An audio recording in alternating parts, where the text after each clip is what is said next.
If you struggle with negative self-talk and getting down on yourself for underperforming, I'm going to let you in on a little secret that might change your life and dramatically improve your performance. Okay. So for context here, I coach a lot of ambitious men, and they typically tend to be extremely hard on themselves. They have these big goals, and, they tend to beat themselves up if they're not performing at the level that they expect of themselves. This is almost unanimous. What I found is that this holds them back in a massive way. And the reason for this is that it really just disrupts your capacity to work on your own team. Okay. And there might be a lot of reasons why you have this negative self interaction. Like maybe you have a disconnect from your own sense of dignity. Maybe you've got a desire to try and bully yourself into improving. Maybe it's a consequence of being brought up in a punishing or negative environment. I don't know. But the most insidious reason that I've encountered that drives this negative self-talk and that sort of thing is really, strangely enough, a false sense of morality.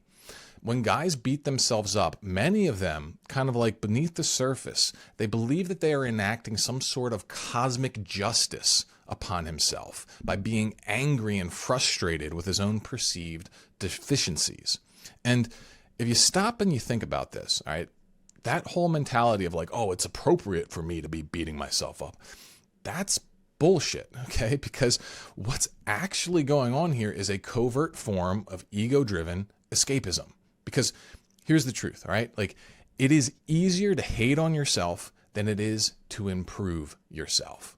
So, what we gotta accept here is that beating yourself up for your inadequacies is not morally superior than showing yourself the love, kindness, and attention needed to actually fix your situation.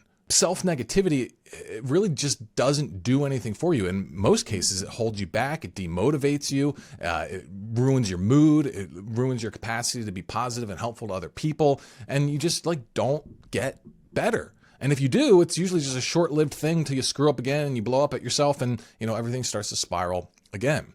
You gotta kind of detach from this attitude of it's right to beat myself up. Okay. And because deep down, it's just a way to generate a fake feeling that you are addressing your situation without actually having to change anything. Right. Because if you think about it, it's if I'm just beating myself up and nothing's improving, is that moral? No. What would be actually moral, what would be actually just, is to change, is to fix the deficiency. And what's going to give you a better chance of doing that? Understanding yourself, working with yourself, being kind to yourself, encouraging yourself? Yeah, it probably is. That's going to be much more effective for the vast majority of you. And that's definitely the way that most of us want to move forward in life, as long as we can kind of let go of that ego that just holds us to ourselves to this insane level of performance and prevents us from really kind of relaxing into just simple, reflection and correction.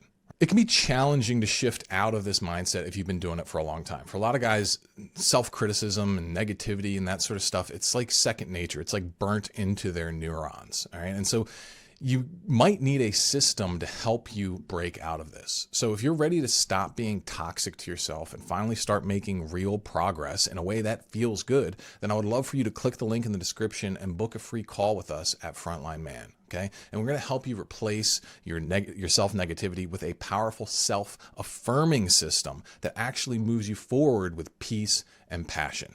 So I'll see you guys in the next one. Ooh, yeah.